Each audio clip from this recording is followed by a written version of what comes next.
Okay, good evening and welcome. Before we begin, let me remind you to silence your cell phone or other chirpy device. I'm going to silence mine right now.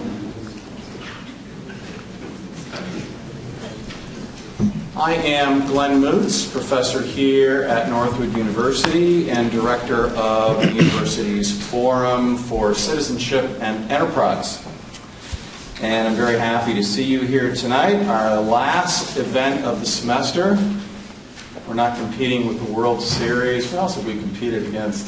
Final Four. We competed against Final Four last time. We're competing, I guess, with the fog, but that's easily overcome. Now, for those of you who are new to our forum programs and you want to learn about our future programs, there's a sign-up sheet on that glass table right in the back of this room. Go ahead and put your name and your email on there, and I'll be sure to keep you updated on events. We're already working on the fall. We've got some great events for the fall. We owe a tremendous thanks to our co-sponsors, first the Institute for Humane Studies and the John Templeton Foundation. They've been our partners throughout this semester and also past semesters, and they are supporting tonight's event as well. They were founded in 1961 and are located in Arlington, Virginia. They advance a freer society by facilitating the development of students and scholars who share an interest in liberty. We had actually 2 IHS colloquia. We had 2 in the fall, we had 1 in the spring. We had over 50 students from around the state to discuss the topic of work and virtue. If you're interested in discussions of that kind, let me know. Dr. Matchak will be sure to let you know about future events. Also, IHS has a variety of outstanding summer programs. I think the application date for that may have closed, but that's also another great opportunity with IHS. Now, you got a survey, students, and IHS is very interested in your feedback on this event. They want to make sure these events are successful. They want to know what you think of them, and so please fill that survey out. Now, you may have filled out a survey for a previous event.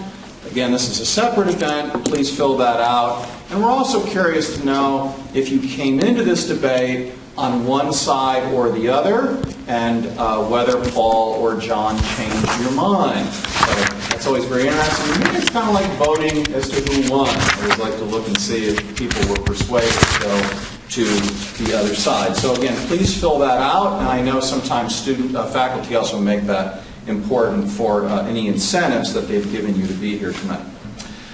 We are also co-sponsored by the Manhattan Institute, which is a leading free market think tank focusing on economic growth and policy reform. The Manhattan Institute has been influential locally and nationally, including efforts, by the way, in 2012 and 13 to help Detroit police implement the broken windows policing, the same strategy that was used in New York City.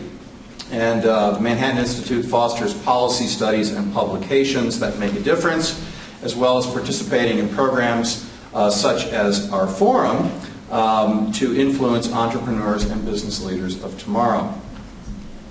Tonight's debate is about healthcare policy reform, more specifically the Affordable Care Act, or Obamacare. Controversial since its inception, wildly popular with some, though despised by others, the Affordable Care Act became a central point of contention in our most recent presidential election.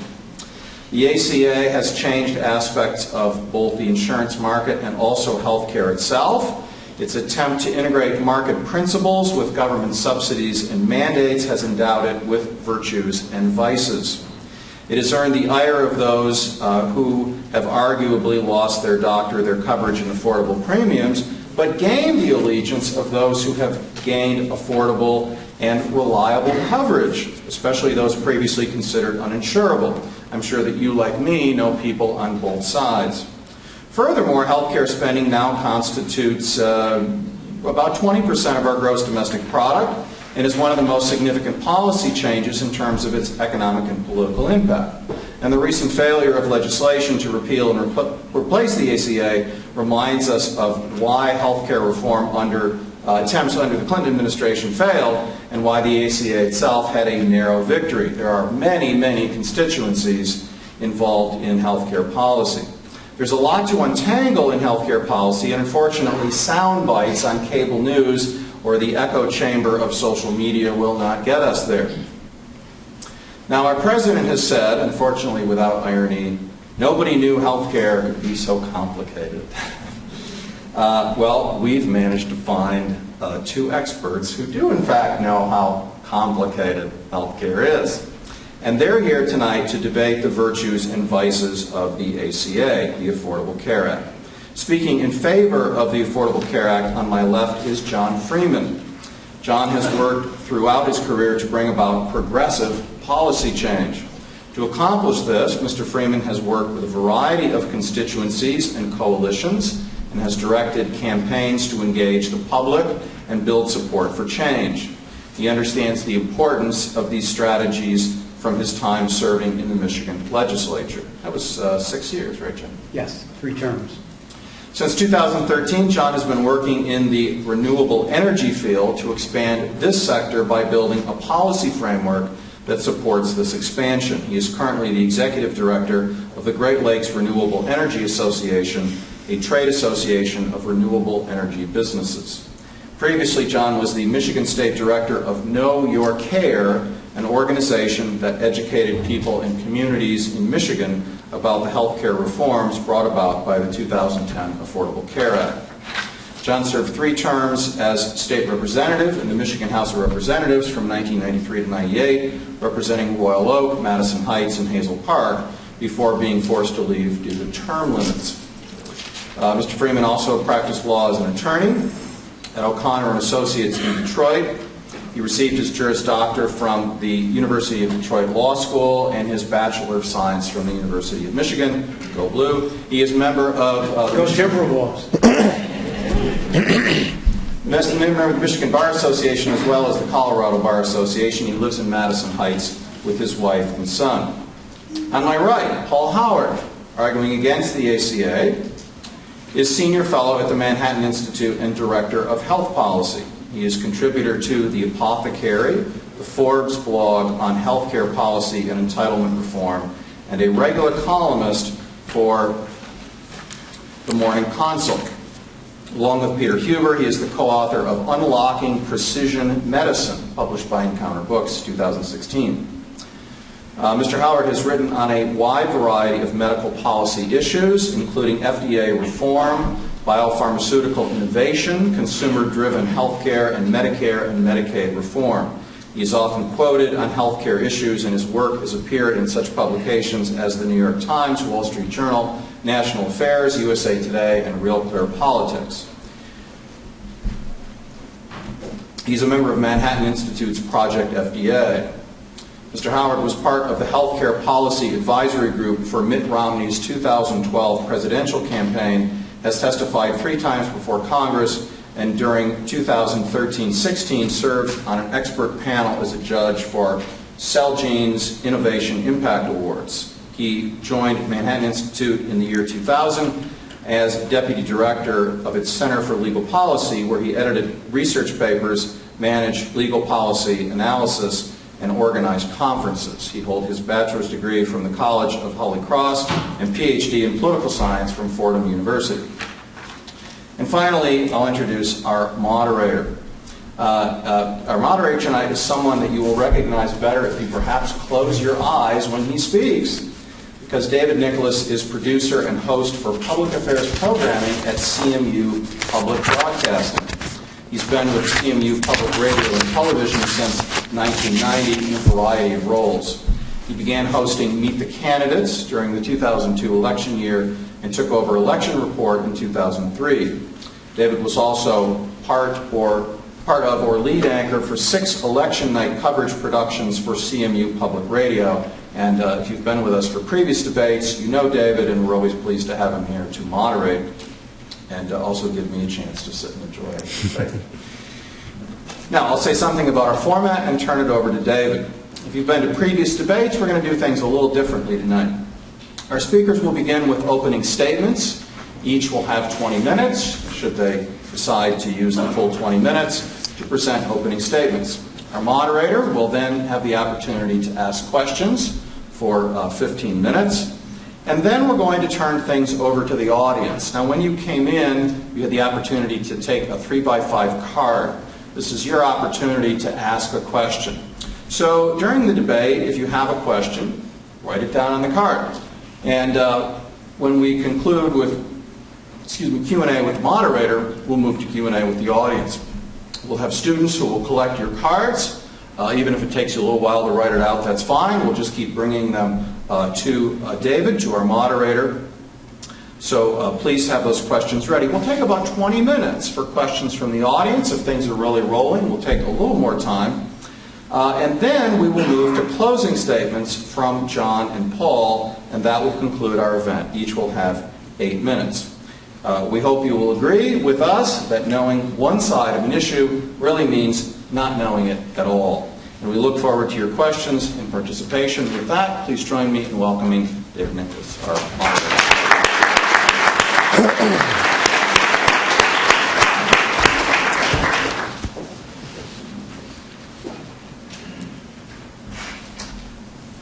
Works a lot better when he lays out all the ground rules. I don't have a whole lot then that I have to do to get things going. We can be somewhat flexible on the time, and that's not saying that the time structure is anywhere in error, but as we said, both guests will have up to that 20 minutes should they choose to use it. And when it comes to whether I take a full 15 minutes or not, we'll be flexible with that because we want as much give and take and exchange as we possibly can. Also, I guess I would say, and just to sort of re-clarify what Professor Moots said, at any point during their opening statements, during our exchange, whatever, if you have those questions coming to mind then, there is no right time, wrong time, or only time to be jotting down those questions. So make little notes, jot down a full question whenever it comes to you. That will be fine. I want to yield the floor to both guests after, once again, I thank Professor Moots and everyone here at Northwood for having me back over here this evening. Nice to take a break from the public radio fundraiser. We've got a few more days of that, and it's nice to have a break from that. I believe they probably did some sort of a coin flip, or the baseball bat, or rock, paper, scissors, or something to determine an order, but we are going to begin with the opening statements from the guest to my left. Would you please welcome for those once again, John Freeman.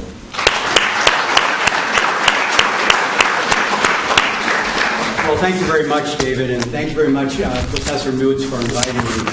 And I want to welcome Paul to Michigan. As your professor said, this topic is complicated. And so I want to encourage all of you to ask questions, because I want to make sure that this presentation this evening is something that you all find interesting and you learn something from this. You all should have a handout that I provided, which will give you something to take away with you that you can digest and learn from. And my email address is on a couple of those sheets. If you have any follow-up questions, you can feel free to email me whenever you want. To respond to the title of this debate, does America need the Affordable Care Act? I think the answer is absolutely yes, we do. And why do I say that? I say that because prior to the ACA, there was almost 48 million Americans that did not have health insurance. And now, since the ACA kicked into high gear, we have 20 million additional Americans that have been able to obtain health insurance. And so this is, the results indicate that it's worked, and this has benefited our economy, and it's more particularly benefited the individuals.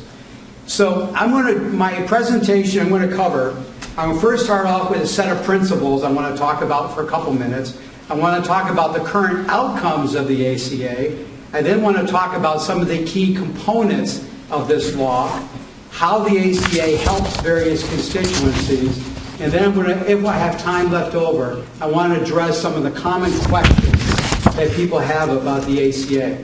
So let's first talk about principles. I think there are 4 principles that are key in this whole discussion. And the first one is the basic stuff that goes back to the Declaration of Independence, where our founding fathers indicated that we hold these truths to be self-evident, that all men are created equal. Well, we knew then at that time that all men and women were not created equal, and that statement still applies today. And it particularly applies in terms of health care, because if you have health care, you have a leg up on life. If you don't have health care, you're in a world of serious hurt.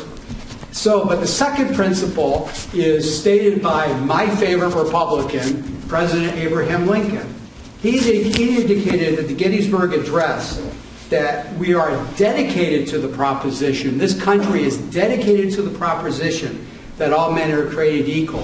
What I take from that principle is that we have to work as a nation to continue to strive to become more equal. To me, this is a driving force behind politics, behind driving legislation to make our country a better place to live, work, and to raise a family. And this principle, and frankly, is what motivated me with my career in terms of trying to promote progressive social change. The third principle is something that I picked up somewhere along the way that is, quote, we determine who we are by what we do. And I think this applies both on an individual basis as well, frankly, on a political party. Because in fact, you determine what you believe in and what you are about by exactly what you do. And so I'm a Democrat. The Democratic Party passed the Affordable Care Act, and we have 20 million more Americans that have health insurance. Recently, we have a piece of legislation that was determined that would, in fact, take away 14 million Americans if, in fact, it was enacted. So to me, that is an indicator of where these two political parties are at. And my final principle is that it doesn't matter one iota how you frame a bill, how you describe that bill. It's all about the results of that bill. And so when I look at a bill and you hear all these grandiose adjectives to describe it, but the end result is taking away health care from 14 million people next year alone, and then more in subsequent years, that indicates to me that that piece of legislation is unacceptable and should not be enacted, which is exactly why I was very pleased at how it did not, in fact, get support. Okay, I want to now move to outcomes of the ACA. As I said a few minutes ago, 48 million Americans did not have health care prior to 2010. We have been attempting to get health care reform in this country long before Bill Clinton. We tried to get it with Franklin Roosevelt. It was originally a part of the Social Security Act. It was dropped for political reasons. Harry Truman tried to get it, failed. John F. Kennedy gave it a little bit of lip service, couldn't get it done. And finally, LBJ, Lyndon Baines Johnson, got Medicare and Medicaid enacted in '65.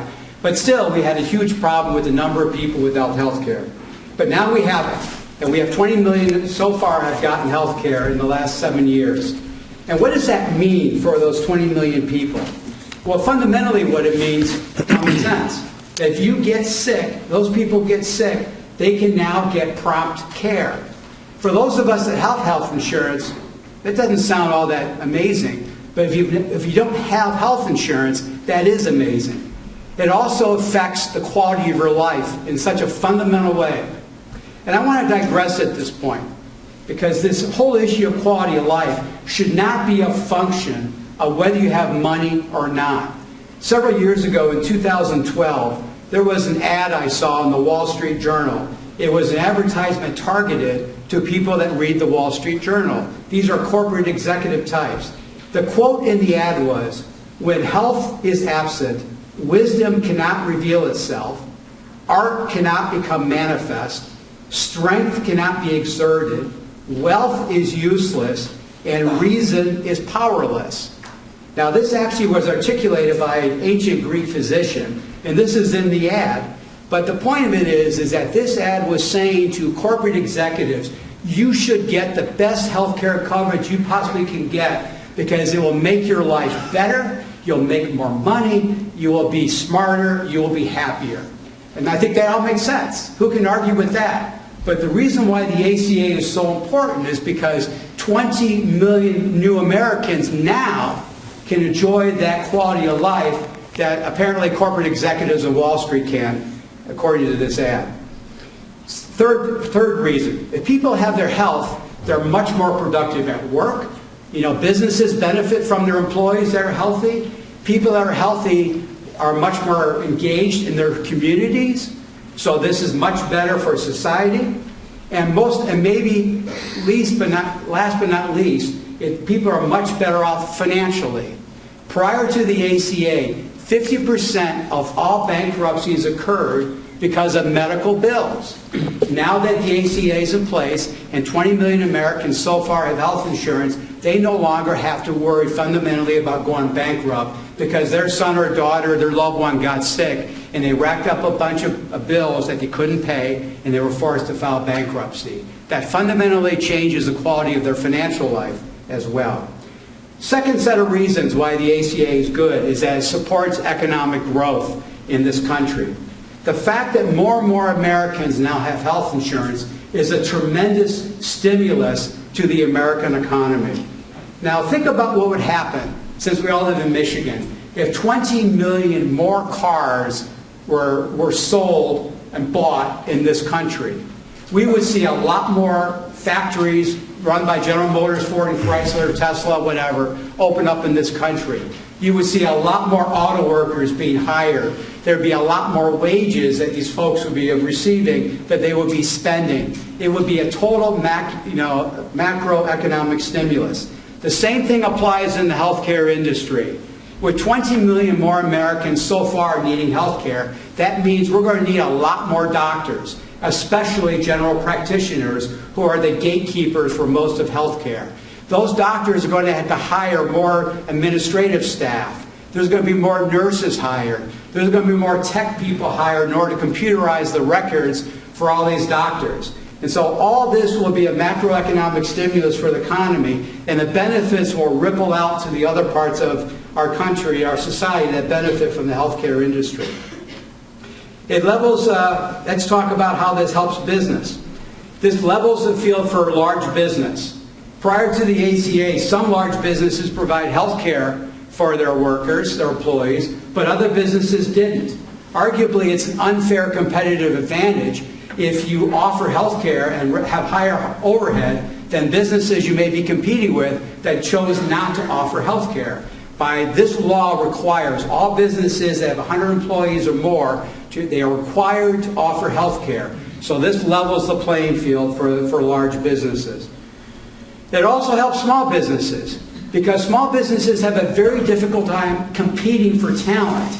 Because if you're a small business and you don't offer health insurance, whereas a large business does offer health insurance, if you're a normal functioning human being who cares about having health insurance, the chances are you're more inclined to go to the larger business because they have a wonderful benefit. The ACA enables small business to be able to afford to provide health care for their employees. If you're a small business with 25 employees or less, you can get a 50% tax credit of the cost of the premiums to help underwrite private health care for your employees. This means that if they can offer a benefit to their new employees, and from the point of view of the employees, if they're interested in working in a smaller business environment or a smaller business, they can. And finally, not finally, but another factor is free agents. There are lots of people in this country that don't work in a traditional employment setting. They want to work for themselves. They want to be independent consultants. They want to be free agents. Prior to the ACA, the only option free agents had was to buy health care on the individual marketplace. But that is by far the most expensive marketplace to buy health care for. So many of these people that work for themselves could not in fact afford to do that. But now that you can buy insurance on the health insurance exchange at a reasonable price, and in a lot of cases get financial support, which we'll talk about, free agents now, independent consultants now, can do your own thing. You can run your own operation. You can do the gig economy, whatever the latest vernacular is. So it gives you a lot more freedom to pursue your dreams under the ACA. What about hospitals? Hospitals prior to the ACA, if you received any federal money, hospitals were required by law to provide health care to anybody that walked in the door. And what that meant is that all these folks without health insurance would go to the hospital when they were seriously sick. But that is by far the most expensive way of receiving care. And those hospitals would have to eat the cost of providing that care.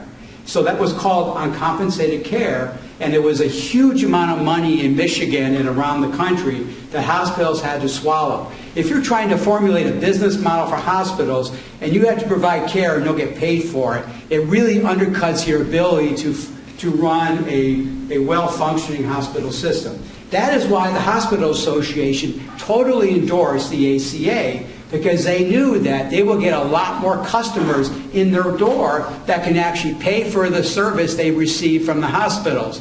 And this has strengthened the hospitals considerably around Michigan and around the country.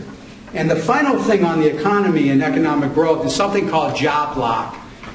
You know, prior to the ACA, if you did work for a business that offered health care, and you really didn't like the business, and you looked around and you realized that there was no place else to go that would pay a decent salary and offer health care, a lot of times you just sucked it up and stayed with that business because you had a family and provided health care. And so that was what's called job lock. But now that you can get health insurance on the exchange, you're not necessarily stuck in that situation. You can leave and be able to get health care in a very affordable way. And finally, insurance companies in the economy has done extremely well under the ACA.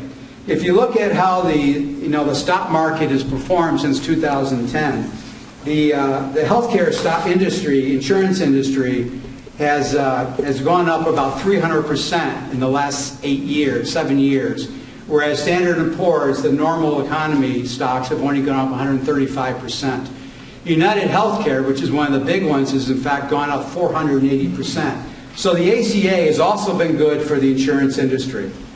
Let's move on. Key components of the ACA. There are basically 3 prongs to the foundation of the ACA. The first one is that requiring all people to have to obtain health insurance. It's called universal coverage.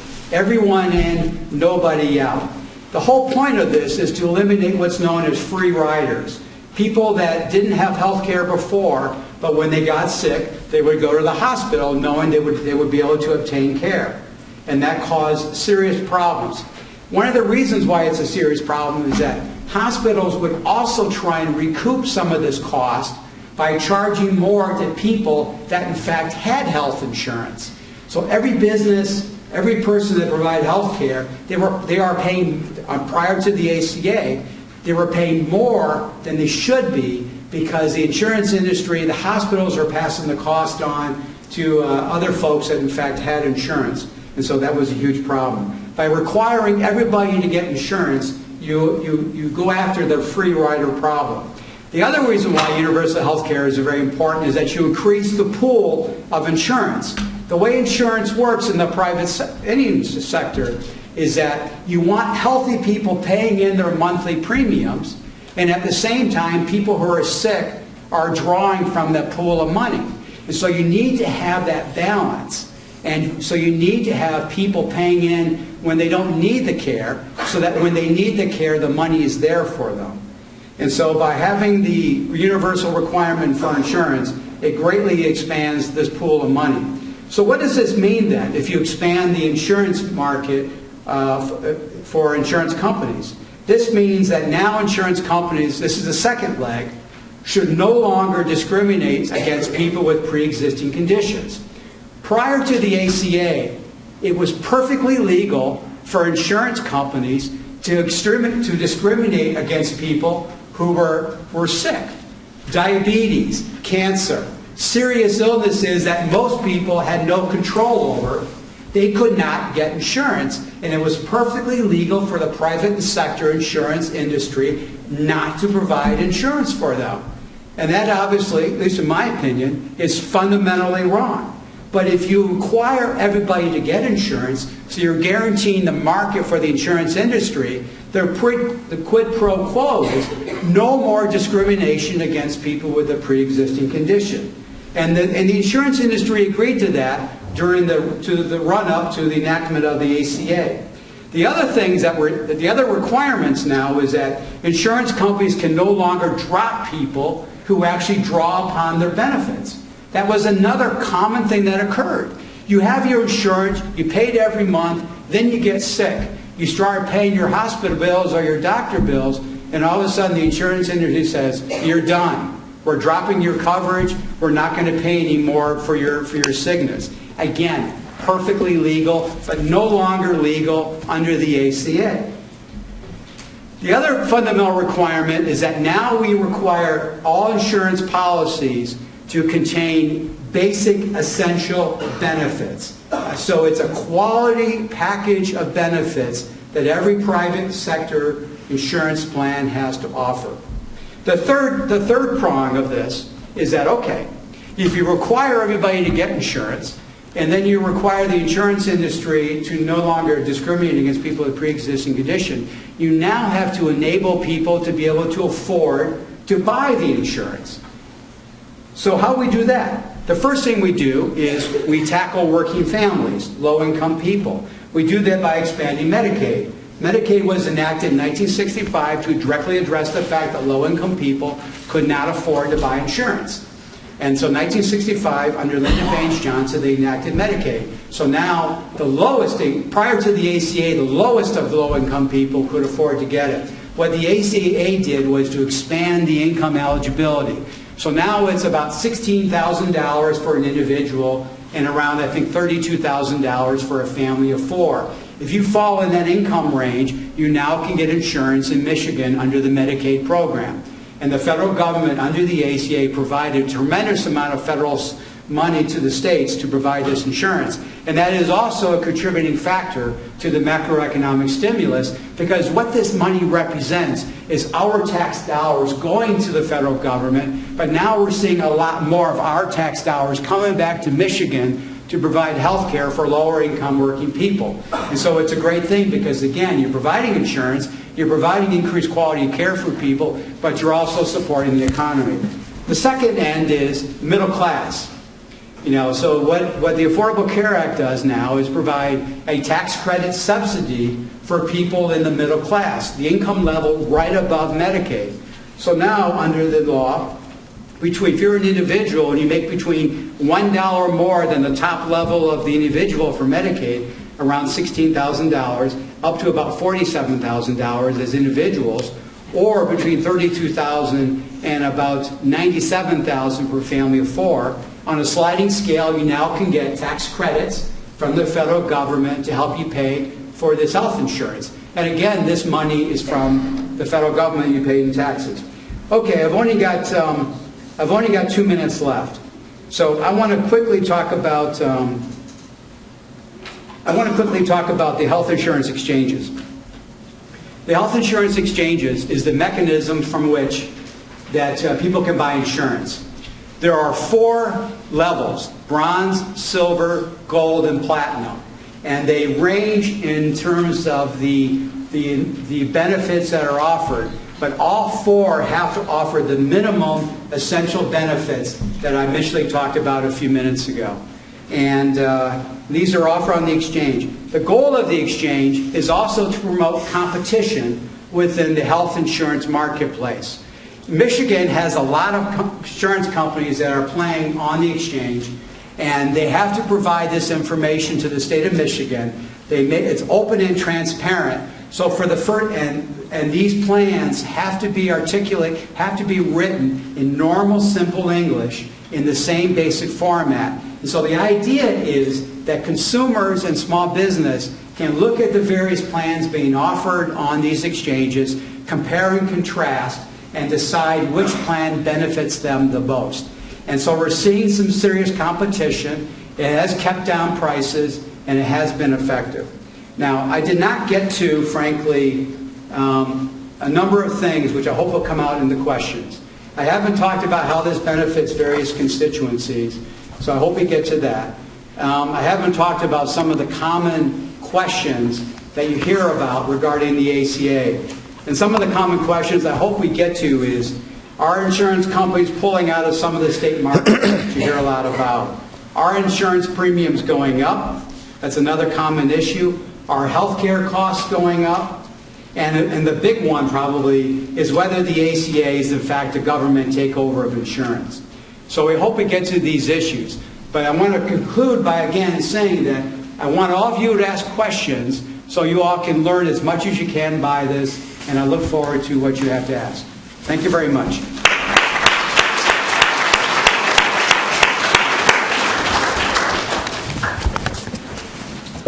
Thank you, John. Just a brief transition then. And so from his comments, if you already have the beginnings of questions, fantastic. Some of those points that he made could be the basis for some of the questions that you will be coming up with. We also want to now turn over the platform to Paul Howard for his opening statement. Paul?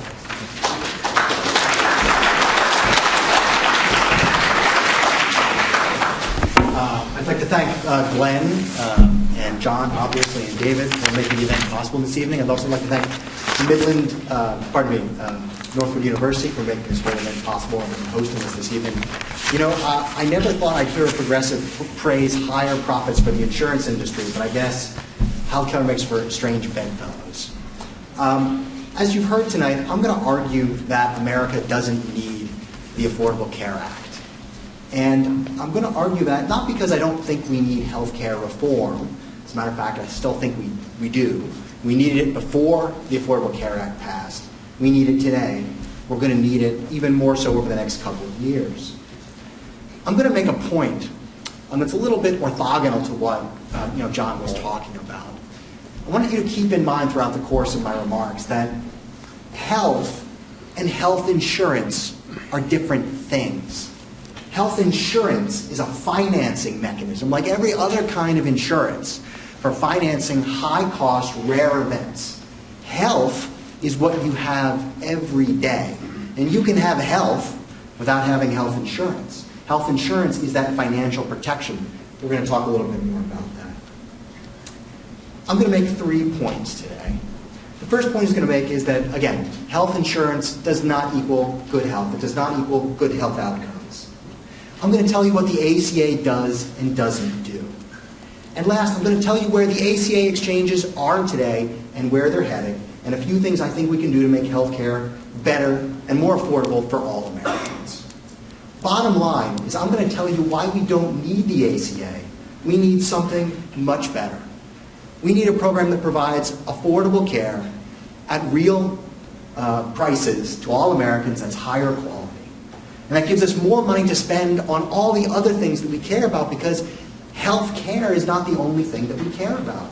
We care about more jobs. We care about better homes and better houses. We care about having more money to spend on leisure time, a whole host of things that we care about. Our biggest problem in the U.S. is not the lack of health insurance. It's what we talk about. Because there is a segment of the population that doesn't get health insurance through one of the tax-advantaged ways that we've created to funnel dollars to the healthcare industry, either through employer-provided insurance or Medicare or Medicaid. There are people who fall in between the cracks.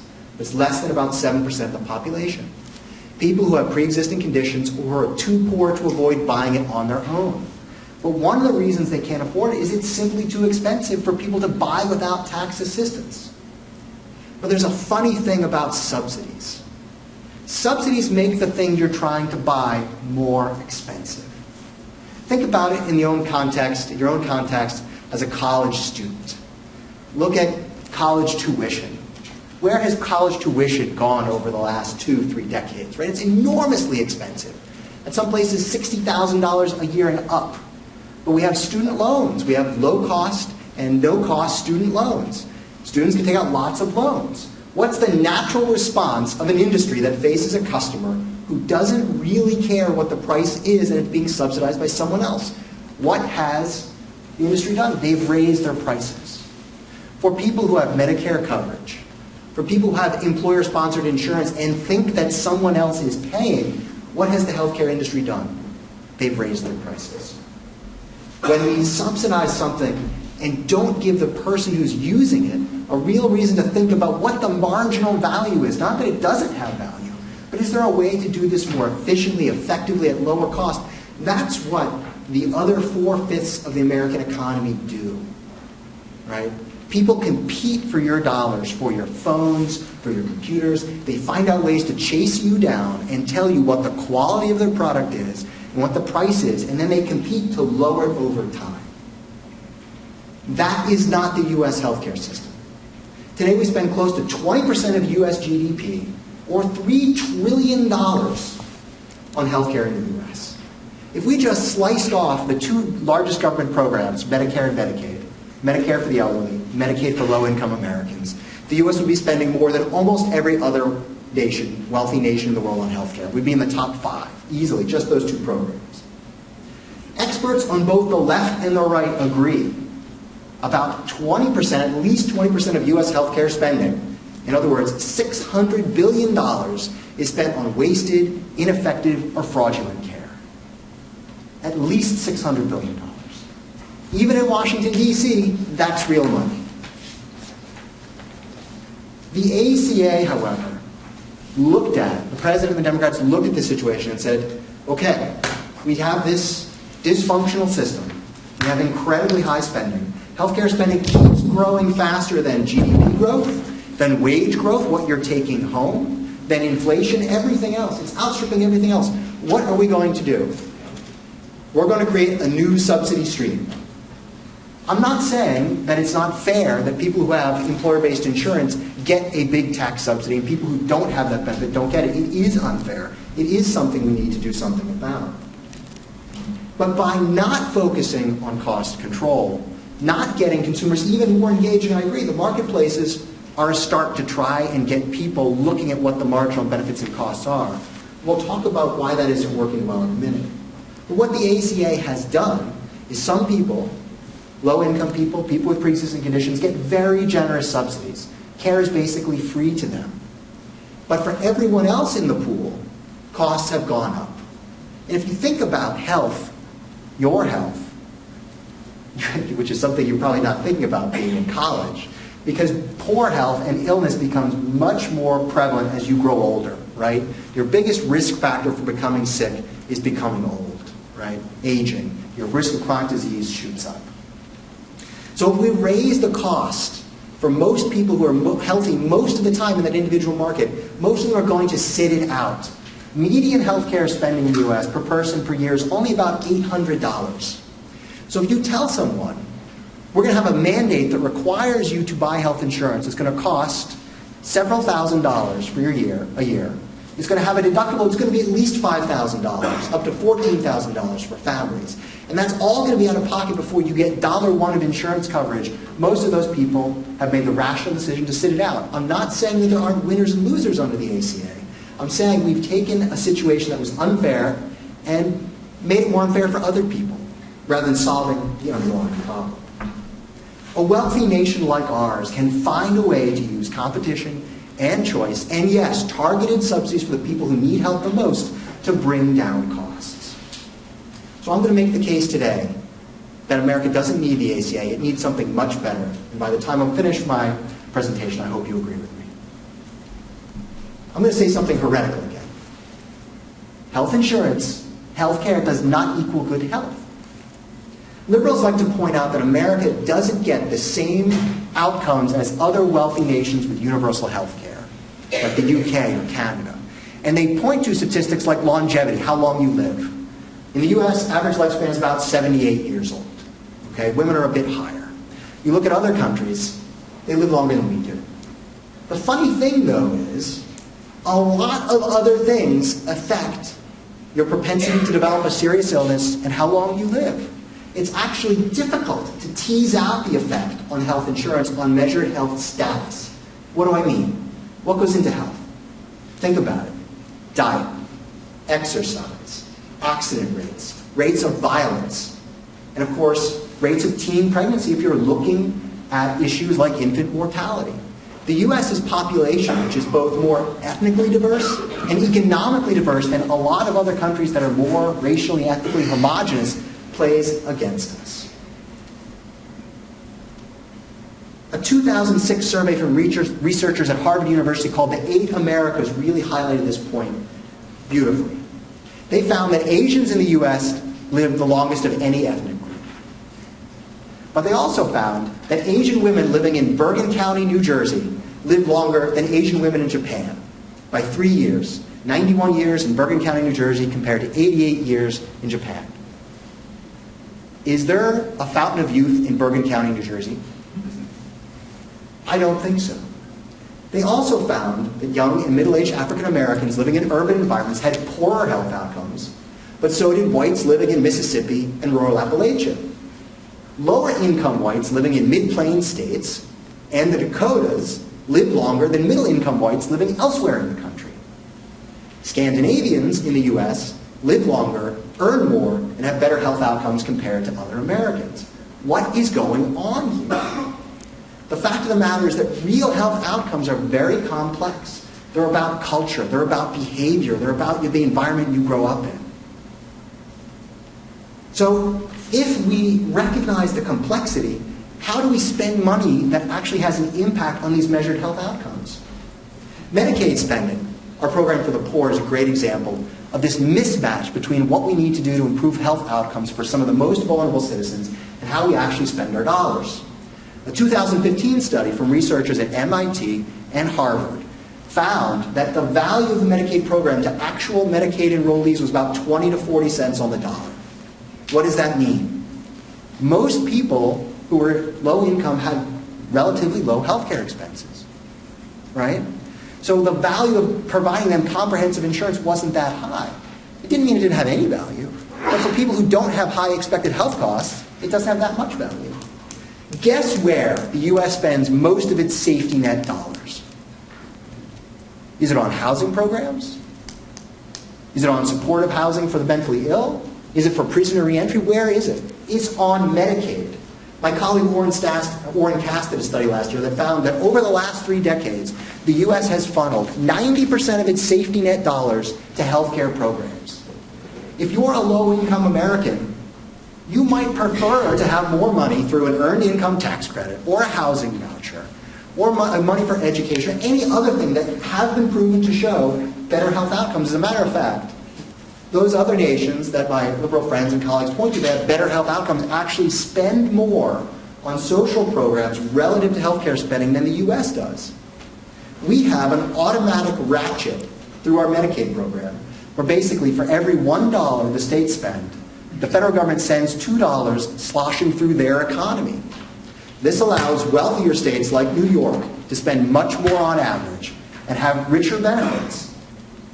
But it doesn't have any effect on these measured health outcomes. On average, spending more doesn't get you better health. The imbalance between how we think about health and health insurance leads us to neglect all the other things that are important to us. Let me talk for the second point again of what the ACA really does. Back in 2009, President Obama and Peter Orszag, who at the time was his Director of Management and Budget, said healthcare reform is entitlement reform. What they meant was that healthcare spending is taking over the federal budget and, of course, state budgets. 60% of federal revenues are going to healthcare programs. At the state level, healthcare is either the fastest growing part of the budget or the #1 budget item. It's crowding out spending, again, on everything else we want to do. If you are liberal and you want more spending on education, or you want more spending on income supports, you've got to fix healthcare reform. You've got to lower the rate of healthcare cost growth. You've got to get better value. If you're a conservative and you want tax reform, you want lower tax rates, you want faster economic growth, maybe you want to spend more on defense spending. The only way we can accomplish any of those liberal or conservative priorities is to lower the rate of healthcare cost growth and get more value for every dollar that we spend on healthcare. What does the ACA do at a fundamental level? According to the Congressional Budget Office, over the next 10 years, that's from 2018 to 2027, it's going to spend an additional $1 trillion with a T on Medicaid, and close to another $1 trillion on premium subsidies and cost-sharing subsidies on the marketplaces, on the exchanges. We're also going to spend well north of $40 trillion on all other health care we provide. The Congressional Budget Office also noted that when all is said and done, when the ACA is completely implemented, there will still be 27 million Americans without health insurance coverage. So we're going to be spending an additional $2 trillion over the next 10 years to lower the U.S.'s uninsured rate from 15% to 10%. I'm not saying it's not important to give people who don't have access to these other programs an opportunity to buy it. I'm not saying government needs to get out of the business of healthcare. There are always going to be people who need assistance, who are either extraordinarily sick and therefore need high-cost care and can't afford it for themselves, or for some other reason don't have access to it. The problem is that we haven't designed a system where we really know the quality and the cost of the things that we're buying, and individuals don't get to make the decision about everything else that you do in your life, whether you decide, to spend an extra dollar on getting a better car or better housing, right? For all the other critical needs in your lives, we rely, for the most part, on the markets to provide those things. Other critical needs. What are the other critical needs you can think of? Food, housing, right? All of the things in your life that are really critical to your health and well-being, we let the market provide all of those things. And we provide targeted help to the people who most need it, but we don't say we're going to tell everyone what package of things they have to buy. People may not, I know there'll be some concern about this, they may not make the decisions that we would want them to make. But they're also not going to eat vegetables at every meal, exercise 30 minutes a day, or do any of the other things that we know can improve status in the health status in the long run. The Affordable Care Act, and this is the last point I'll make, where the exchanges are today. The Affordable Care Act basically looked at a population, the 44 million Americans who didn't have insurance in 2008, and said, we're going to provide coverage to these, we're going to attempt to provide coverage to these populations. Who were those people? About a third of them made $50,000 or more, right? They could afford insurance, they just didn't want to buy it. Another third were eligible for public programs like Medicaid, but just didn't bother to sign up. And this is one interesting thing, that John pointed out. He said, in the Congressional Budget Office score of the Republicans, not even repeal and replace, kind of like repeal plus act, that 24 million additional Americans would go uninsured. The CBO noted that, but they also noted that about 5 million Americans would drop out of Medicaid, a free program, a completely free program, because the federal government wasn't threatening them with a mandate to buy it. The people who most needed our help, and the Kaiser Family Foundation did this study several years ago, about 18% of the people in the individual insurance market had serious pre-existing conditions and were denied coverage or couldn't purchase it at an affordable rate. It's about 8 million Americans. So we've taken those 8 million Americans and the rest of the population, the 36 million Americans who are not in that bucket, who are rotating in and out of the individual market. Remember, the individual market is people who are 28, 29 years old, out of college, at their first job, maybe not have insurance, but then in 10 years they're going to be married, they're going to have a job, or 5 years, they're going to get coverage. People move in and out of this market all the time. So what we did was we said, here's an expensive product, we're going to require you to buy it, but for people who have these low expected costs, they're going to look at this, and they have, and said, I'm just not going to buy it, it's not worth it to me. The IRS projects that 6.5 million Americans are paying the mandate tax rather than buying insurance because it's just not worth it to them. So what's happened on the exchanges is the people who the insurers most need to be in, young and healthy people with low expected health costs, are staying away in droves. Insurers expected about half, 44% of the people in that market, to be young and healthy. The steady rate under the ACA has been 27%. The exchanges are bleeding red. 4 out of the 5 largest insurers have either, like United Health, like Aetna, have either pulled out completely or sharply cut back. And this is not just red states, it's red state and blue states. It's Arizona, where Blue Cross Blue Shield, the insurer of last resort, is considering pulling out. It's United Health that cut back on the exchanges after losing nearly $200 million. It's in Minnesota where Blue Cross Blue Shield lost $265 million. The insurers are going back to the Trump administration saying, look, we're not going to stay and play in this environment. And John mentioned the stock values of the insurance companies.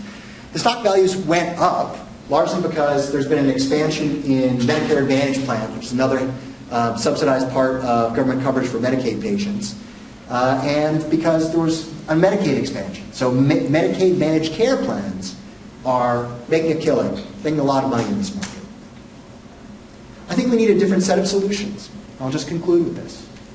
We need a market where prices and quality are transparent, where the government stops being a co-pilot for industry, an industry where over 200,000 Americans die every year because of medical errors. Think about that. It's one of the leading causes of death. Why is it that we haven't eliminated these preventable medical errors? The FAA, which regulates airline safety, hasn't had an airline fatality in something like 20 years. The FAA is just in the business of protecting safety. That's all they do. The government should be in the business of targeting subsidies to people who need it most and ensuring there's price and quality transparency. Because when we bring down the cost of healthcare, more people can afford it, our governments can afford it, and we can spend more money on all the things that, as liberals and conservatives, we all agree on. Please join me in voting against the Affordable Care Act, because we do need something much better. Thank you.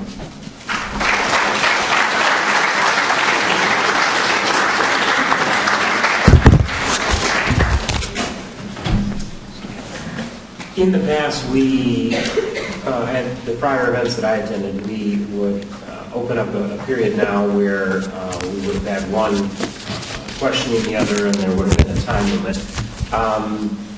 And I'll sort of look for a nod or a no from Glenn. What I might do is ask a few questions here and direct them one side or the other, and give 90 seconds or 2 minutes. Which do you prefer? And then you want 2 minutes and 1? Do you want 90 seconds and 30? 90 and 1. 90 and 1. So if we ask a question to one, they'll have 90 seconds, and then the other individual would have 1 minute to respond, and we'll try to bounce these back and forth. So I say that for the benefit of AccuTimekeeper. We're good? Since me counting that, we don't want to go down probably that road map. So I'm going to begin trying to keep this in the order of exchange. And it's sort of a broad question, but it is one of the leading criticisms that comes up, so I will address this to Mr. Freeman first. And I put a star next to this. Going through, people say, well, who's paying for it? And the question of sustainability. It is providing coverage, yes, to a lot more people, but if we look at the basic element of, at the end of the day, who is paying for this, and is the method of paying for it sustainable? The ACA provides a mechanism to pay for the expansion of health care. Because it's a guaranteed market for the insurance industry and the drug industry, because everyone has to sign up for health insurance, the insurance industry and the drug industry and the medical industry all agreed that they would pay more taxes and more fees in return. So these additional taxes were voluntarily agreed upon during the negotiation prior to the enactment of the bill, and that helps to finance the expansion of the Affordable Care Act. In addition, the U.S. government is instituting ways to try and save money. Right now, when I mentioned earlier that hospitals prior to the ACA had to provide lots of uncompensated care, one of the ways they survived is that the federal government would give them specific subsidies to help them overcome that budget deficit. Now that people have insurance and can go to hospitals and pay for it, the government is cutting out these so-called dish payments. And finally, the taxes for Medicare now have increased for higher income people. Now unearned income is being taxed, whereas prior to the ACA, only earned income, which is wage income, was taxed. Unearned income is like stock bonds and those types of revenues. So the ACA has the mechanism to pay for itself. I don't think I have enough time to answer the second part of the question, but we can continue later. Yeah, we may come back around to that point. Your response? Thank you.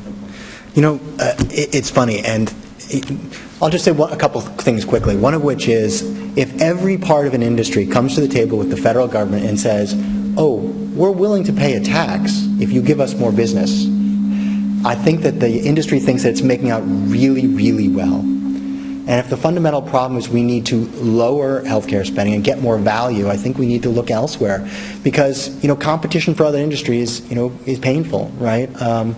You know, when you look around at hospitals, and I know that some safety net hospitals are struggling, subsidize the people directly. You know, there was about $50 billion in dish payments, these uncompensated care payments before the ACA. Now we're paying in excess of well over $100 billion annually. So look, the hospital industry is making out very nicely. If you look around the U.S., about 80% of all metropolitan areas in the U.S. are really heavily concentrated in terms of hospital market power. They're consolidating, they're getting bigger, they're using their market power to raise their prices. And then, you know, look, there's about $40 trillion in unfunded liabilities for the government, right, for healthcare and everything else. That's not under control. That's the thing that's going to make it increasingly difficult for us to do anything else. We'll come back to you, Paul. Then we see countries, and we hear about this, and we've been hearing about this for years. In the UK, everybody's got coverage. In the Netherlands, everybody has coverage. These people are happy. This is what we've all been told. And critics at the same time are saying, yes, but everybody is taxed to the hilt to get this. Better outcomes with provided coverage, you say, are dependent on lifestyle choices. And how would you compare the economic standing of those countries? I don't want to get too many layers into the question, but how do we get better outcomes with provided coverage that we've had versus those who already have a quote-unquote universal coverage? Right. I mean, you know, when you look at, like, say, like Japan has the world's lowest rate of cardiovascular disease. Again, it's not because they have these fantastic surgeons or hospitals. It's because they have different diet, different genetics.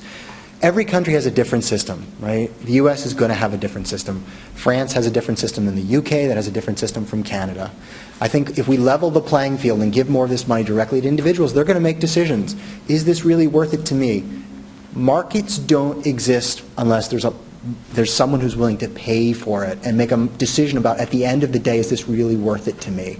So I think that that's more what we need of. Actually, in a lot of countries, like, say, Switzerland, they have higher out-of-pocket payments than we do here. That's one way to get providers more focused on value. Your response, John? Well, those systems in Europe, they're mostly government-run health insurance systems. And so they are much differently operated than the American system. Paul indicated during his opening comment how excessively expensive healthcare is in this country, and that's absolutely true. One of the reasons why it's true is that the administrative cost for private sector insurance systems is much more expensive than when you have a government-run system. A good example is the VA system and Medicare, where the administrative cost is around 2%, whereas the administrative cost for the private sector is 15 to 20%. In Europe, where it's government-run insurance, the administrative costs are much lower, so there's a lot less money being spent for health care than it is in this country. And in addition, those countries in Europe, they negotiate prices for drugs, whereas in this country, we have no current capacity to negotiate lower prices for drugs in America as they have in Europe. And so we pay a lot more for drugs, a lot more for medical procedures, because we don't have the same type of government regulation that they have in Europe. Just a brief reminder then, if you haven't already jotted down a question, be thinking about one as from the statements that they gave and also the Q&A that we're doing here, because we do want to open it up to the floor here in the next few minutes, and I'll wait for a high sign as to when anybody would like me to, and turn it over to all of you. One thing, John, you said you definitely wanted to address and did not have the time to do so in your opening comments. I put a star by this too. One of the fundamental questions, criticisms that's out there that you wanted to specifically address, the question, are premiums going up? Your chance to address that now for your 90 seconds. The answer is absolutely yes, they're going up. but they're going up at a lot lower rates than they were prior to the ACA. Secondly, you have to understand that the state insurance commissioner in every state in this country, they decide on whether rates go up or not. When an insurance company in Michigan wants to raise their rates, they have to submit a proposal to the state insurance commissioner, and they're the ones that decide. So last year in Michigan, the insurance companies in Michigan asked for about a 17.2% on average increase in premiums. And the Republican state insurance commissioner granted 16.7%. If you wanted to keep premiums down, the insurance commissioner should, I would argue, do a much better job at examining just why they want to have that on average a 17% increase. There's no doubt, going back to my earlier point, that there's a lot of waste and fat within the way these insurance companies operate. And so if we had an insurance commission that was doing their due diligence and examining why the rates, why such a humongous rate, maybe they would have a lot lower, they would grant a lot lower rates. The analogy is that when a utility wants to increase the electric rates or gas rates, they have to appear in front of the Public Service Commission. And the Public Service Commission of Michigan does a pretty good due diligence job. We need the same kind of active analysis by the insurance commissioner, and I don't think we're getting it. A response? The insurance commissioners, what they do is they look at, an insurer's payout. So how much are they collecting in premiums? How much are they putting out in medical costs? And the exchanges as a whole have been underwater almost since their inception. There have been attempts, there were two mechanisms that are called reinsurance and risk corridors that were meant to protect the insurers who are operating on the exchanges. They've expired since last year. Rates went up by 24%. At the end of the day, the administrative costs of the insurers are low. You look at Medicare, which does have lower administrative costs, but the problem there is they don't monitor any of their spending. And Dartmouth University and their researchers there have said there's enormous variation in spending in Medicare across the country, not just across states, but within states where hospitals have widely different payments for the exact same type of patient. So we actually need higher administrative costs to cut down on waste. The thing that other countries, just to respond to one of John's points, have in their advantages, they capped prices back in, the 19th century where they started these universal systems. So if you keep your rate down over time, you can hold the base down. Their healthcare costs are growing at about the same rate of ours because we're all aging, and aging people need more care. Before I go on with a couple of more points, do we have any of those questions gathered up by those that are helping Professor Moots? That some of those can make their way down here. Somebody can. Yeah, if you have a question, just hold it up. Yeah, you got it, and they can collect those and start bringing those down. A couple of more points then, and we'll send this first in the direction of you, Paul. A criticism that a lot of people say in the midst of all of this argument, both ways or the other, is that there is a group that has not had to make any change in the healthcare, and that is lawmakers in Washington. And you were talking about, in overall terms, how we address the gap of those with, those without, and yet those that are passing the laws in the end are those in Washington. People go so far as to say then, well, let's see them take a cut in coverage and let's see them do without, et cetera, et cetera, et cetera. How would you address then that gap to what seems to be their rate of coverage versus what's available for everybody else?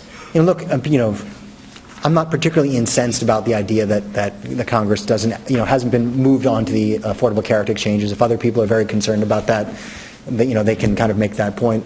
What I'd say is, the fundamental sin of American healthcare, if there is one, goes back to World War II when the IRS told large employers that you could offer healthcare as a fringe benefit. It wasn't going to be taxed because millions of Americans were abroad fighting in World War II, and companies had to have some way to compete compete for labor because they couldn't raise, their prices for their products.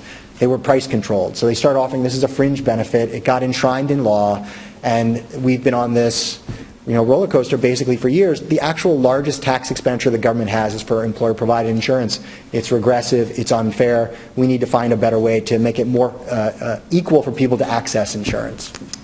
It's interesting you bring that up because there's an article I kept from February of 2011, Maryland Representative Andy Harris caused an uproar during freshman orientation when he demanded to know how long it would take for his federal health insurance policy to kick in. So you're absolutely right. It's always fascinating when you have people in power or rich people always saying why we don't need health insurance for lower income people, but when it comes to themselves, they always want it quickly and they want the best. Secondly, the ACA, Congress made a decision to try and improve the healthcare system by building upon the current private sector employment-based system. The other option is a single-payer system, which is what England has and some other European countries. But politically, it was a non-starter in this country. So the decision was made to try and improve the current system. But Paul is right that the current system is full of inefficiencies and fat and waste. And a key part of the ACA, which we haven't even talked about, is the fact there are all sorts of cost controls and systems being put in place to try and address the high cost of health care. One final comment is that currently in France, it costs about $4,463 to get your appendix taken out. In this country, it's about $13,851. So there's a lot to be addressed in this country, a lot of reasons why healthcare is expensive. But the ACA is the first serious effort to try and address not only we need to expand coverage for working and middle-class Americans, but also to try and address the high cost of healthcare. But in order to do it, you have to work with a political framework that we all operate within. I'm going to move on to some of the questions now that have come from you. If there are more, then just raise those cards in the air, and those that are collecting them, we've got a handful. We'll go through, I would think we've got time for all of these. We'll do our best. If you have additional ones, please continue to jot those down. We will shift it back over first for the 90 seconds initially to John. And the question reads, history has shown how inefficient and wasteful government is when it has control over industries that were once privatized. Example, I'm sorry I'm not being able to make quite this out, but we'll let it go at the general privatized systems. Why would the government controlled healthcare industry be any different than this track record? Your 90 seconds first to address that. Well, first and foremost, the government is not controlling what the insurance companies or the hospitals per se are charging. They're more saying that you have to provide insurance. People have to get insurance. That's true. They're saying that the insurance industry has to provide 10 essential benefits. That's true. But they're not saying how much they charge. The government is laying out a regulatory framework from which the private sector insurance industry, doctors, have to operate.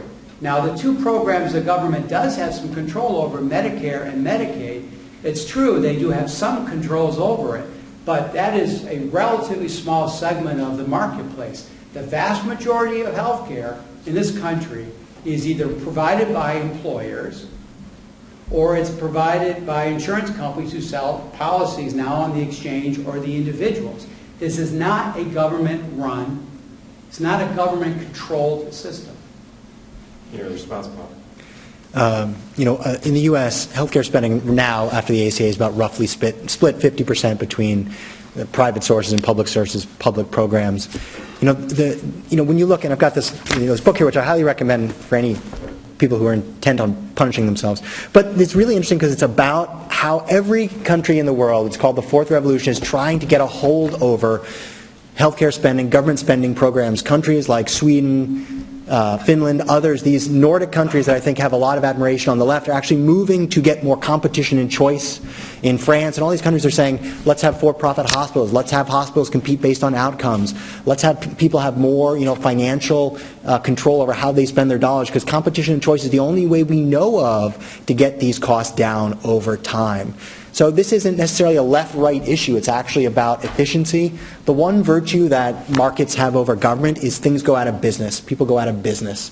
Businesses can fail. They're not nobler, they're not smarter, they're not better people, but that's a market discipline that a lot of government programs and government functions don't have. Like in New York, we've had a lot of trouble with failing public schools. They don't get closed. So holding people accountable in public systems is very difficult. At least the market gives you a mechanism to do that. This question, we'll give you a chance to, or you can keep those comments, make a note for them in the close, if you would. The question then was addressed directly to Paul. What is your solution for the people with pre-existing conditions without the ACA, and how would they be affected with what you referred to as some sort of a separate plan? Right. Again, I give credit, that for that population, the ACA is a win. I've always said, look, there are winners and losers. Every government action has winners and losers.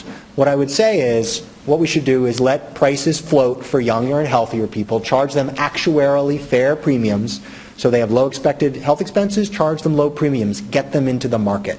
For people who have pre-existing conditions, there are a couple of things you can do, one of which is to create what's called a high-risk pool, where you're going to say subsidies are going to flow to these people with the following healthcare conditions, cancer, diabetes, whatever. Or you can say to the people who are operating in the market, the companies, there's going to be something called reinsurance. So for really high-cost patients, the government will step in and say, we're going to cover 80, 90% of the cost of those people. That helps bring down premiums for everybody. Once you get younger, healthier people in the market, premiums fall, the need for subsidies falls too. The problem with Paul's argument is that the high-risk pools existed prior to the ACA. This is not a new concept. They didn't work because, again, it was a subsidy, just like Paul says, and it didn't fundamentally address the population of people who had pre-existing conditions. The only way you can require insurance companies using the marketplace, which is what the ACA does, it's built on the marketplace, the private sector insurance marketplace. The only way that it works to provide insurance for people with pre-existing conditions is if you expand the pool, and so healthy people are paying into it. So that makes it actuarially possible for the insurance industry to survive and provide services for all people, no matter what their ailments are. This question to you, first of all, John. As we're looking at different options, I believe that's where this question is going. Do you support Medicare being made available for younger people and or Medicare for all? Maybe this gets to a distinction of Medicare and or Medicaid through those government programs. No, Medicare for all is Bernie Sanders. Medicare for all is essentially single payer. And I think a lot of people would argue that if we could start after World War II, which is, the reason why World War II is such a benchmark is because Germany, France, Great Britain, their countries were essentially destroyed by the war. So they had the opportunity to start from scratch on designing a healthcare system. It made sense.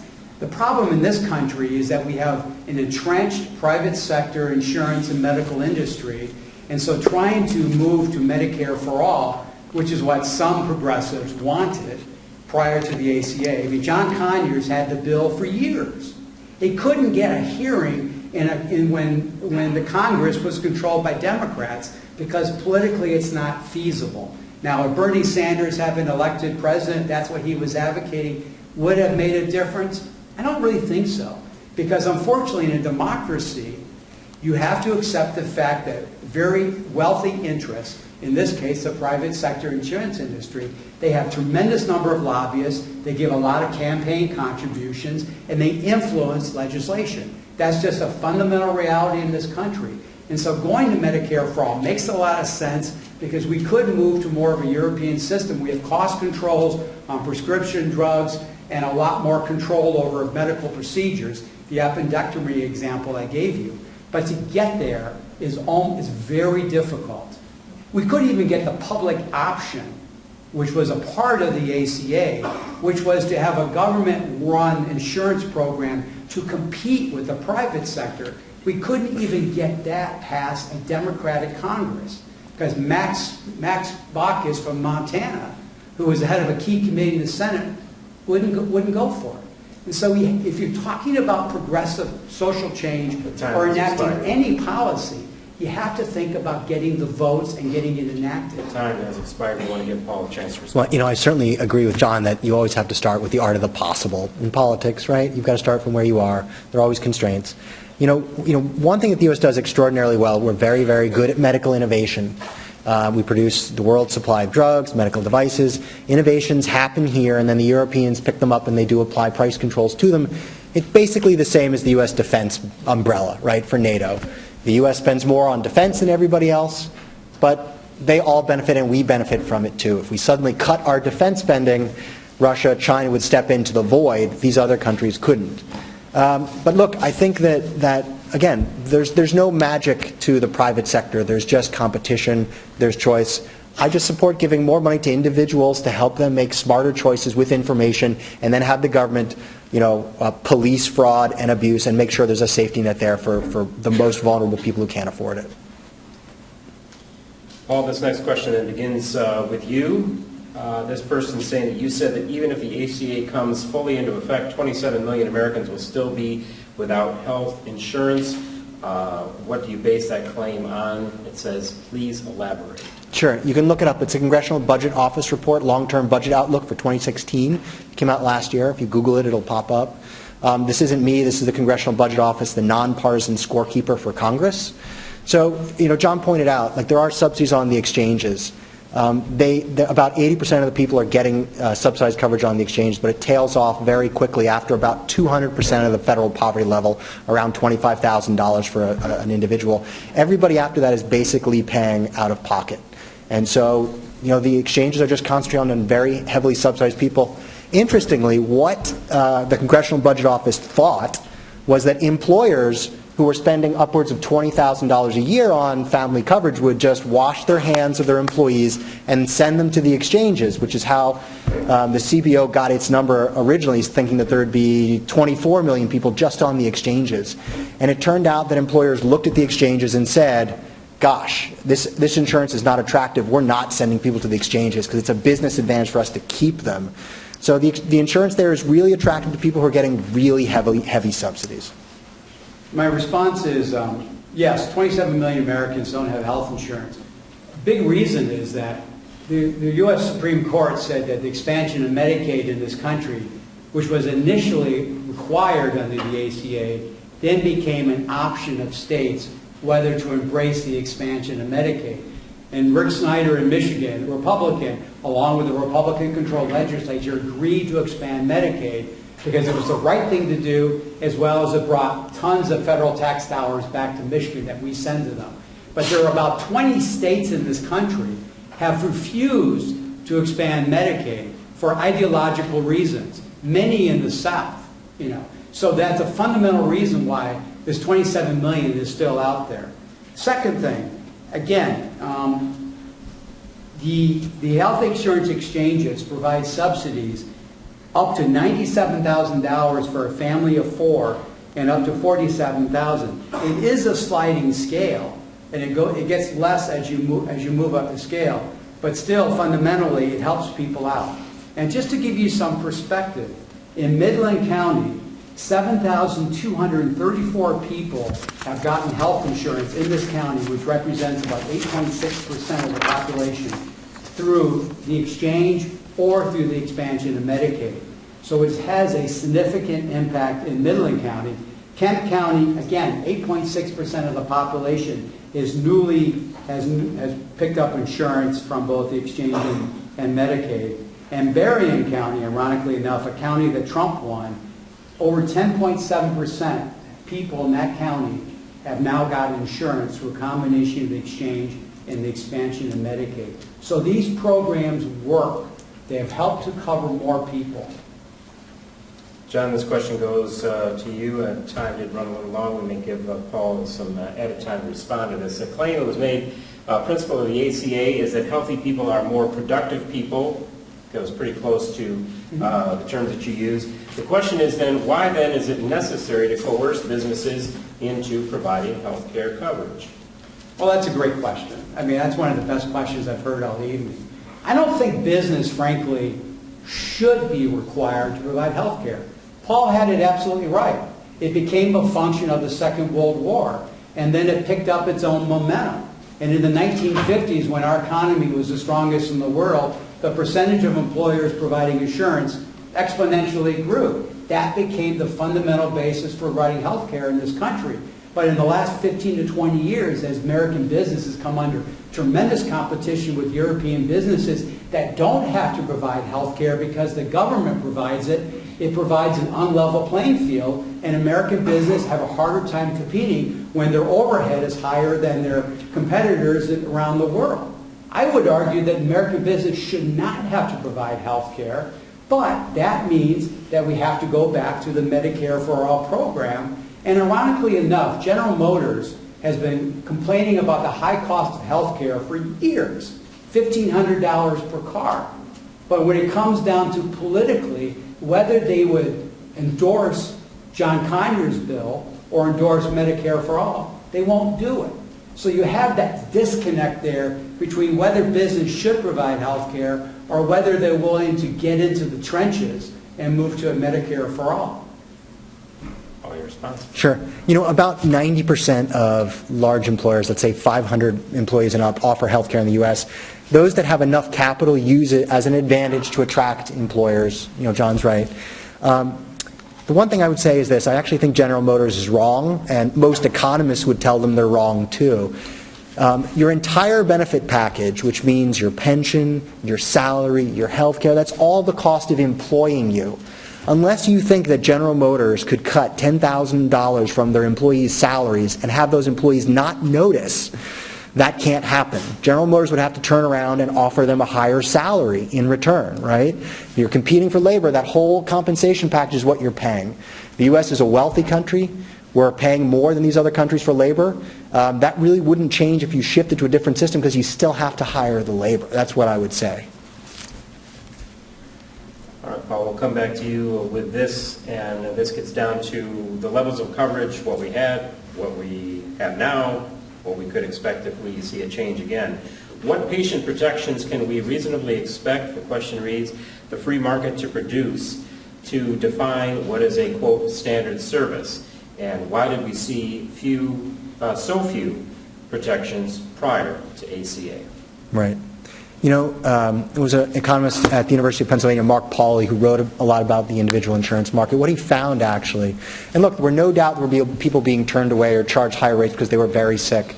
If you're subsidizing those people, in other words, an insurer has no problem covering a sick person if they can collect enough premiums to cover that person, right? They're indifferent about whether or not they're sick as long as someone is paying for it.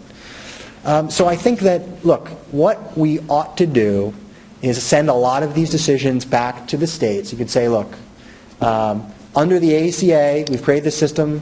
There's this expectation these people are going to have coverage. Here's the amount of money we're going to get for Medicaid for the low-income people. Here's the amount of money you're going to get for subsidies. We're going to hold you responsible for getting better bargains with your hospitals and your doctors, for reforming your provider licensing laws, doing all sorts of things to get more transparency. Right now, you know, John said it, Michigan has an incentive to draw down more dollars. Those are coming from somewhere. All that money is coming from somewhere. It's coming from other industries that might be more productive, that we might want to have more money going into them as opposed to healthcare. There's no such thing as a free lunch. And economists will tell you, look, healthcare productivity is low. The more we send money into less productive industries, the less money there is available for other industries, for other innovations, and more jobs. John, your response. You know, I go back to my initial principle. It doesn't matter how you frame the bill, it's only the outcomes that matter. You know, I've been listening to Paul's rhetoric about economic theory and studying that study. The bottom line is that prior to the ACA, people with pre-existing conditions had extremely difficult time getting health insurance. Sure, if you're wealthy, you could get it. But if you're a middle-class working person with diabetes, you were in a world of hurt. If you were a female, how many women are in this room? The insurance companies prior to the ACA discriminated against women where they would charge more for women at the same exact age as a man and the same health status. It's simply because you're female. Is that right? The answer is no, it's not right. Is it fair that the insurance companies be allowed to drop coverage just because you get sick and you've been paying your premiums all these months and years? Is that right? No, it isn't right. Is it fair that you have a lifetime ban on payments? No. The ACA says that we have to treat people fairly. We have to provide the means that everyone can get health insurance. It shouldn't be a function of your class. It shouldn't be a function of income, because we want people to be happy. We want people to have the ability to go see a doctor when they need to. Two more questions then before we turn to the closing statement. So it will be the question and the response, and we'll go to you, John, since the response was yours. You get the first crack at this, and this goes to you, some of your opening remarks. The question reads, and I quote, "Since when is it the government's job to make sure everyone has health care? Since when is having health insurance a constitutional right?" I wouldn't argue it's a constitutional right. But the reason why it's important that the government get involved is that the fundamental reality is that everyone gets sick. Everyone, as you get older, gets sick. We have a dysfunctional healthcare system in this country prior to the ACA, and I'm not saying it's perfect now by any means. But the fact of the matter is, with close to 50 million Americans not having health insurance, that means you throw the entire system out of whack. Because, again, hospitals have to provide care for people without health insurance. They pass the costs on to people that have health insurance. And so in order to fundamentally try and address this industry, you have to tackle both expanding coverage to everybody, so everyone's paying into the pool, and then you also then have to take the responsibility for helping to guide the system moving forward. Final comment is that, the ACA also has a couple of new institutions in place to try and address innovation and try and address fraud and those types of things, which we haven't talked about. So the ACA is not simply about expanding coverage, it's also about addressing the high cost as well. Paul, your response? Look, the ACA does have some pilot programs. A couple of them are having effect. There's something called preventable readmission. So if a hospital, and something like 70% of Medicare readmissions are somebody goes into the hospital, somebody comes out, and then they go back in a week later. And Medicare has put payment penalties through the ACA on hospitals that do this. It does appear to have reduced these readmissions. It encourages hospitals to coordinate. You didn't need the ACA to do that. There's a lot of stuff that's in the ACA that Medicare could have done anyway, and should have done anyway. I think what we need to think about is, if Medicare says we're going to give you like a 1% payment bonus if you reduce your basket price versus X, what it used to be. What's happening nationally is hospitals are consolidating and raising their prices by 6, 7, 8, 10%. So I think that the problem here is that in a market where consumers don't know what the quality and pricing of hospital is and don't have an incentive to seek out, and the hospitals don't have an incentive to seek out people and say, come to us, we'll give you a lower price. Come to us, we'll deliver better care. That's the incentive that you get in a market. So I think those are the big meta things. Government can still do all these experiments. Government can still say, look, we're going to subsidize these people. But the market can be the mechanism that we have progressive values. I think there's no conflict when you think about what we need to do for low-income populations and the value of getting more care, more high-quality care to more people. And Paul, final question to you before we get to the closing statements. This was not addressed directly to you, but I'm going to send this question your way first because it does get at one of, I sense, the fundamental differences between the arguments that both of you have presented. This one does address specifically the health care provided by the Veterans Administration. And it reads, we already have government-run health care called the VA, and I will use this exact quote, how's that going? Not terribly well. And veterans are a special case, right? A lot of them also have private coverage. So, the people who can often get private care, and maybe they go to the VA for some things. But we've held over the last 2 years, look, all these stories about VA waiting lists and poor quality of care, people dying while they're waiting. That's the problem with these systems, is that what's the check? Where do you go if you can't go anywhere else other than the VA, right? Now, one reform would be to say, we're going to give you this much money, you can go private insurance, or you can go to the VA. Let the VA compete. right? Actually, under the Clinton administration, VA had a very good administrator and improved its EHR systems, did a lot of interesting things. The administrator left, they go down. That's what happens in administered systems. If you have really good leadership, really good organizational leadership, you can keep that going for a while. But if there's no market pressure, why keep it up? So I think that, look, we need all sorts of experiments. We need supply side, people doing different things in terms of primary care and nurses getting involved. Those are all great. And we need demand side reforms. We need people who know where the quality is, what the price is, and have an incentive to seek out the people who can do it more efficiently than anybody else. I would agree that the VA has had a mixed history, but I would disagree with the argument that you need I would agree that you need great people running the VA system. The problem with the argument is that you get some lousy people in the private sector system as well. And remember, the corporate executives of these private sector insurance companies were the ones who decided not to provide insurance for people with pre-existing conditions because they can't make a profit on those kind of people. The VA system, the Medicaid system, Medicare system were all enacted because the private sector refused to provide coverage for those constituencies of people. So the private sector insurance system is not going to save us all because soldiers get hurt seriously. So we have to have government-run insurance. The VA also, however, has very low administrative costs. So the quality of care has to be improved, but the cost of providing it is much more efficient than the private sector is. I'd like to take the opportunity to once again thank Professor Glenn Moots for inviting me to participate, to both of the guests for their very good exchange. And so in applauding Professor Moots, the program here at Northwood University, and both of our guests, would you please applaud and also add into that yourselves for all the questions that you provided as well.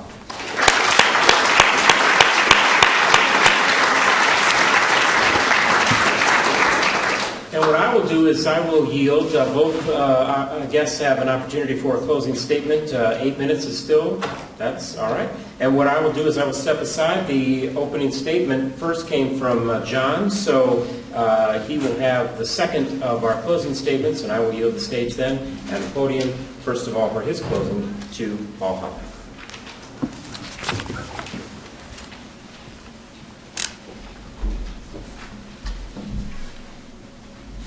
Thank you. John and Glenn, I appreciate all the commentary tonight, all the engagement. And certainly, I applaud a civil, smart debate. We need to have more of these everywhere, certainly in Washington, D.C. We could all use forums like this to improve the quality of our policymaking. I just want to make one quick point before my remarks about administrative costs. Private companies, private insurers like United Health actually administer Medicare claims for them. So the argument would be something like this. United Healthcare has enormous administrative costs that it has no incentive to try and control, despite the fact that if it cut down on administrative costs, it'd have higher profits. On the other hand, when it's working for Medicare, somehow it finds a way to just jettison all those administrative costs. What Medicare doesn't have that private insurers have is cost utilization controls.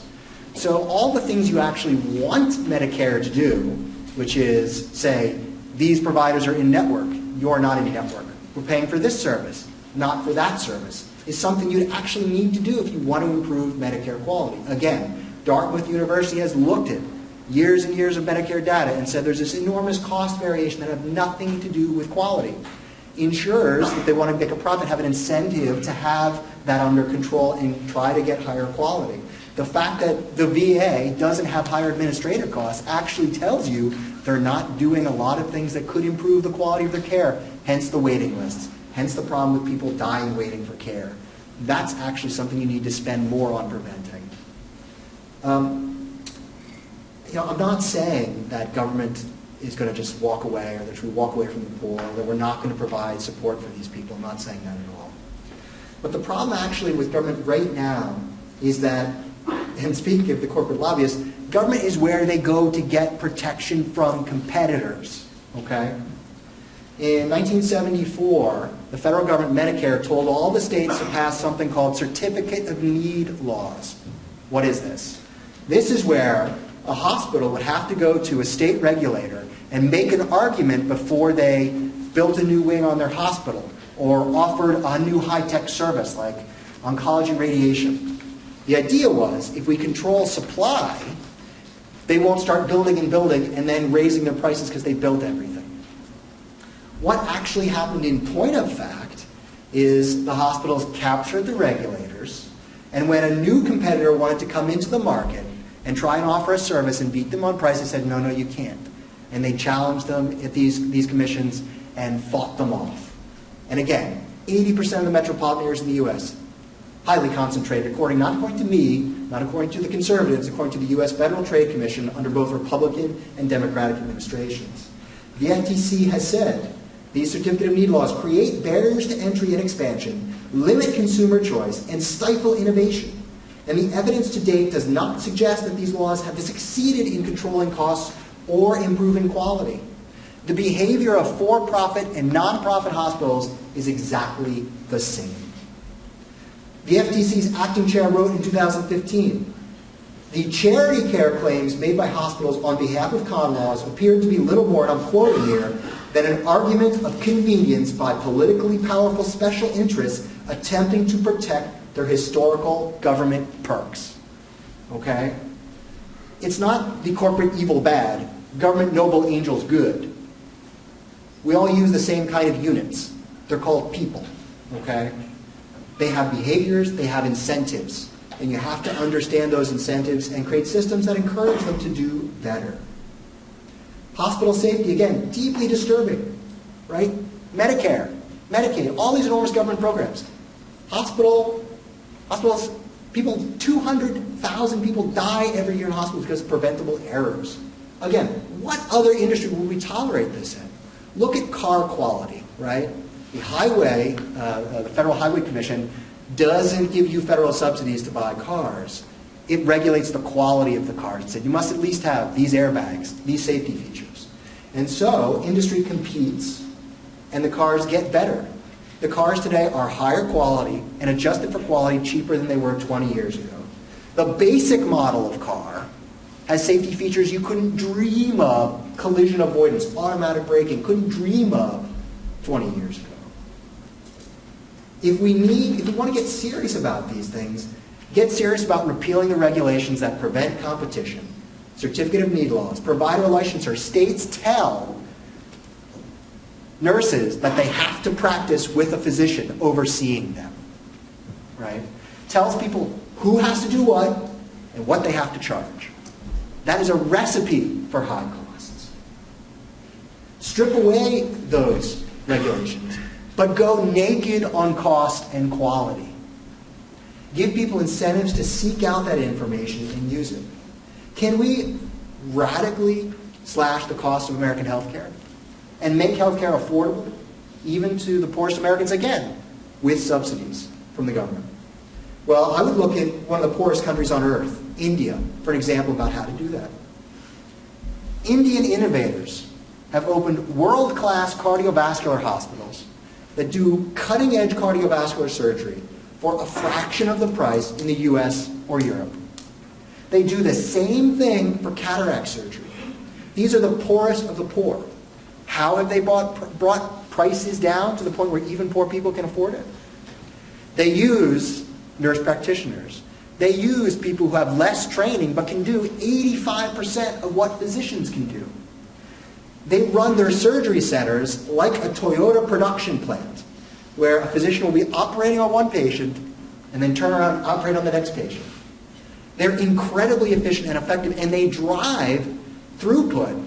So compared to US surgeons that might do a few hundred surgeries, they do thousands every year.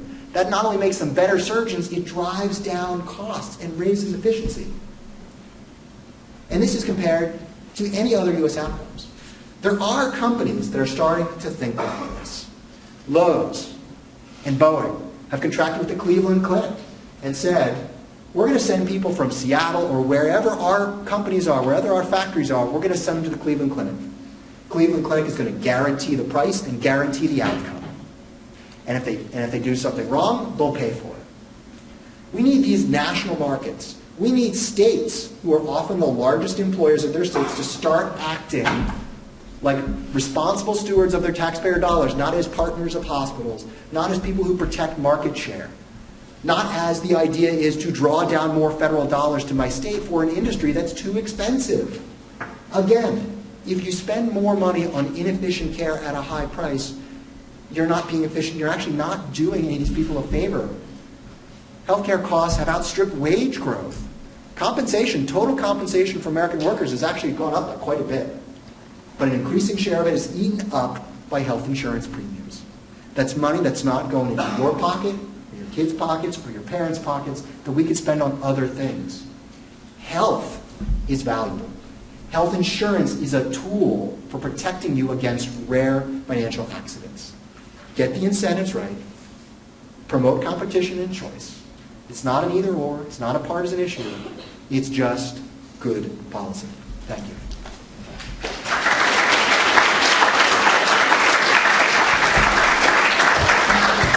In 1993, President Bill Clinton attempted to move healthcare reform in this country, and he failed. At the time, there were 35 million Americans that lacked health insurance, but he failed. Fast forward 15 years, and an additional approximately 15 million people lost health insurance, so it's close to 50 million people. Barack Obama moved a bill to expand healthcare coverage. He did that by building upon the current system in this country, the private sector insurance employer-based system. And so he is tempted to have more competition within the marketplace by establishing the exchanges. On the last page of your handout, you should understand that the ACA helps all of you. The ACA says that young adults who previously, prior to the ACA, had a large percentage of uninsured. Sure, you're healthy, but what happens if you break a leg snowmobiling or skiing? You rack up serious costs. If you don't have insurance, you're in a world of trouble. What does the ACA do? The ACA says now you can remain on your parents' policy until the age 26. You no longer have to worry about not having health insurance, but it also helps you find a job once you graduate from college, because your employer doesn't have to provide health care for you, so he might be willing to hire you in an entry-level position. It also enables you to start your own businesses and become free agents, because you don't have to worry about health care because you can remain on your parents' policy. And I think that's a tremendous asset that young adults can take advantage of because of the ACA. Finally, you know, it's fascinating that the affordable health care is not something that the model of this healthcare system is not new. The Heritage Foundation back in 1992 proposed a healthcare proposal called the Heritage Consumer Choice Health Plan. As you all know, the Heritage Foundation is a very conservative think tank in Washington, D.C. Stuart Butler, who was the healthcare expert, testified in 1993 in front of Congress saying, individuals and their dependents should be required to enroll themselves in at least a basic health plan that at minimum should provide the rest of society from large and unexpected medical costs occurred by a family. Once he made it required everyone gets insurance, he would then regulate the private sector insurance market to provide a basic package of benefits, which is exactly what the AC does. And then he goes on to say, to the extent that a family cannot reasonably afford basic insurance, government should take responsibility for helping people to buy the insurance. So this is a conservative think tank that came up with this plan. Newt Gingrich, the conservative Speaker of the House, in 1993 on Meet the Press says, I am for people exactly like car insurance, requiring having health insurance and be required to have health insurance. And I'm prepared to vote for a voucher system which would give individuals on a sliding scale a government subsidy to ensure that everyone as individuals has health insurance. In 2007, Newt Gingrich says that citizens should not be able to cheat their neighbors by not buying health insurance, particularly when they can afford it. So the bottom line, we'll go one step further. He worked for Governor Romney when he ran for president in 2012. You know what Governor Romney enacted in Massachusetts when he was governor? He enacted health care reform, which requires people to sign up for insurance. It was mandatory. They provide financial help for people to be able to afford it, and it had some increased regulation of the insurance industry within Massachusetts. It was a very effective program. Insurance coverage expanded, and the uninsured went down by approximately 2/3. This is the model for the Affordable Care Act. So the Affordable Care Act can trace its roots back to the Heritage Foundation back in 1992, and then they looked to Mitt Romney as governor that, in fact, that theoretical plan by the Heritage Foundation, which Mitt Romney adopted, in fact worked. And the irony, of course, is that when Mitt Romney ran for president, he distanced himself from the most effective program, and I would argue the most effective accomplishment he had when he was governor. So the bottom line is that I go back to my initial principle. I look at the outcomes and see what the result is. We now have 20 additional million Americans that have health insurance. I don't understand this notion, that people would rather have money outside of their health that Paul was talking about. I'm paraphrasing a little bit. The bottom line is that everyone needs health insurance, and it's not just for emergencies. It's for basic fundamental visits to your physician, for your doctor, for any specialist, for any test that you need. Because if you don't have health insurance, the cost, and he's right, the cost is high. And he's right, we also have to address that cost, which the ACA does address, and he acknowledged that it does address it. But the bottom line is that if you don't have health insurance, then you fundamentally are not in control of your health, your family's health, your children's health. You're at the mercy of clinics and the emergency care at hospitals. And so the reason why the ACA is so necessary for this country is that, in fact, it's making a huge step in the right direction to not only enable all Americans to be able to become equal. We're fulfilling Abraham Lincoln, that we're dedicating ourselves to addressing a major social and economic concern. And most fundamentally, we're improving the quality of life for these individuals. Just think about your own individual self or your family. If you didn't have health care, you all have gotten sick at one time or another. What would you have done if you hadn't had the ability to go to a doctor to get care promptly when you needed it? You know that your quality of life would suffer. And this is what happened to a huge chunk of the American population. And the frosting on the cake is that when Paul talks about these federal dollars and federal subsidies, this is federal tax dollars we send to Washington, D.C. every April 15th. We just did it recently. That we're getting back into Michigan. And that money now is being used to provide health care, but it's also used to stimulate the economy because we're putting together more people to work, more doctors, more nurses, and more of the industries that benefit from health care expenditures. Is there more work to be done on the ACA? Absolutely. And the Democrats in Washington, D.C. have made it crystal clear that if President Trump and the Republican leadership in the House and Senate, if they sincerely want to build upon the ACA and make improvements, then the Democrats will work with them. Because we all acknowledge that we can always make a system work better as we gain experience.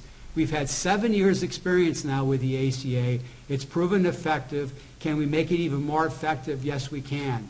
It just requires people that care about people to work together in a civil manner and in a sincere way as well.